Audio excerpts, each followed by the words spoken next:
même si nous n'avons pas fait beaucoup d'exégèse, nous savons que saint Paul écrit ses lettres bien avant que ne soient mis par écrit les évangiles de Matthieu, Marc, Luc et Jean. Or, saint Paul, que ce soit dans l'épître aux Romains notamment et dans l'épître aux Galates, parle souvent de l'évangile de Dieu. Alors, de quoi parle-t-il? Petite blagounette avant de lancer le propos.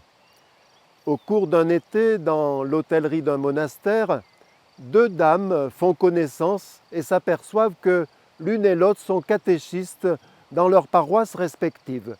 Une est sans doute de tempérament un peu pessimiste et dit « Tu sais, je ne sais pas si ça vaut bien la peine d'enseigner la catéchèse parce que les enfants ne retiennent rien. » À la fin de cette année, au mois de juin, je leur ai fait un petit quiz pour savoir qu'est-ce qu'ils avaient retenu.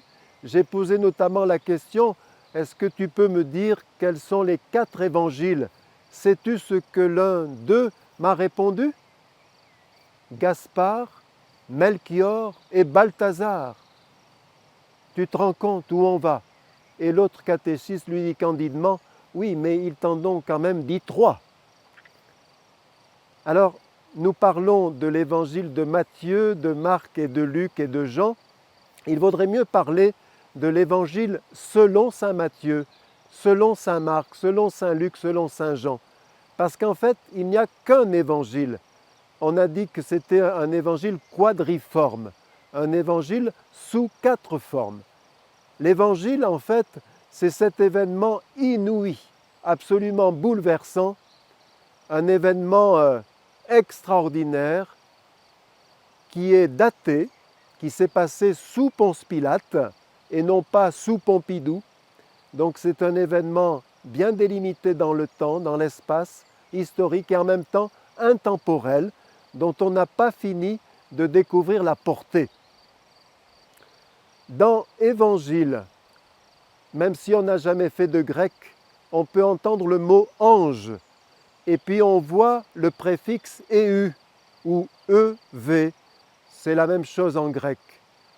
On retrouve ça dans euthanasie, c'est pareil. Thanasie, ça nous fait penser à Thanatos, tout ce qui a trait à la mort.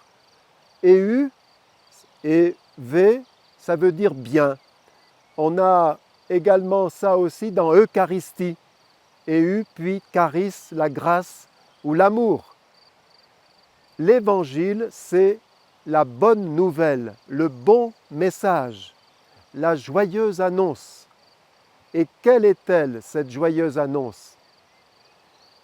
Nous avions un professeur à l'université qui nous faisait le cours sur la grâce précisément et qui avait systématisé son cours en 3 grandes parties. Il pensait que l'histoire du développement de la grâce, de la compréhension de la grâce, était bien résumée par ce qu'on appelle la doxologie à la fin de la prière eucharistique à la messe, quand les prêtres chantent par lui, avec lui et en lui. L'Église s'est trouvée très vite devant une crise à l'époque des apôtres. Faut-il, oui ou non, imposer aux chrétiens venus du paganisme les observances scrupuleuses de la loi juive, par exemple la circoncision?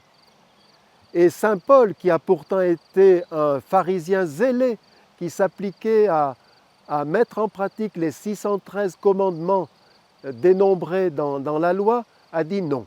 Non, parce que nous sommes sauvés par Jésus et uniquement par Jésus. Et si nous sommes capables de mettre en pratique la loi, c'est par Jésus. Puis après, assez vite aussi, est arrivée la crise du pélagianisme. Pélage est un saint moine, un bon moine disons, mais qui réfléchit mal. Il pense que nous pouvons imiter Jésus et faire ce qu'il nous demande simplement par la nature. Et saint Augustin va s'employer à lui répondre « Non, nous ne pouvons être sauvés qu'avec Jésus, que dans son compagnonnage, qu'en présence de Jésus, une présence permanente. » Puis, au XVIe siècle, va arriver la crise de la réforme protestante et le Concile de Trente va répondre nous ne sommes pas seulement sauvés par un décret bienveillant. Au fond, si vous voulez, comme par une...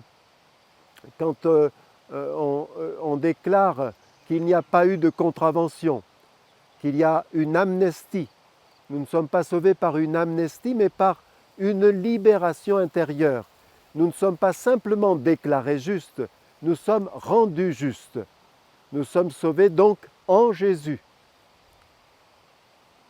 Saint Jean de la Croix a cette belle image. Il dit que Jésus c'est comme une mine d'or. Nous découvrons le filon, nous l'explorons, mais ce filon ouvre sur un autre filon tout aussi formidable, qui ouvre sur d'autres, etc. Il est inépuisable. Saint Paul dit cette phrase absolument étonnante, « En Jésus réside corporellement la plénitude de la divinité ». Il dit aussi à un autre endroit, « Dans le Christ se trouvent cachés tous les trésors de la sagesse et de la connaissance de Dieu ». Saint Jean, dans son prologue, dit « Si la grâce de la loi nous est venue par Moïse, la grâce de la vérité nous est venue en Jésus-Christ ». L'Évangile, c'est une annonce agissante, comme une graine, dit lui-même Jésus, comme une graine qui a sa force dynamique en elle-même, il suffit, entre guillemets, de la recevoir. Nous avions à l'université un professeur jésuite qui nous enseignait un demi-cours sur l'art de l'homélie. La deuxième moitié du cours était faite par un Allemand qui nous parlait de l'art de la confession. Et ce père, un petit peu étonnant, avait quelques anecdotes, dont celle-ci. Il disait en italien « Il mio amico, mon ami, Albert Camus, mi diceva, me disait, et il le disait en français, « L'Évangile, c'est trop beau pour être vrai ». Mais Albert Camus est mort accidentellement, on le sait en 60. Il sait maintenant que l'Évangile est très beau, encore plus beau qu'il ne le pensait, et qu'il est réellement vrai. Alors, pour notre monde, fermé sur lui-même, recroquevillé sur ses bassesses, empoisonné par ses égoïsmes et ses violences, l'Évangile est vraiment l'issue de secours.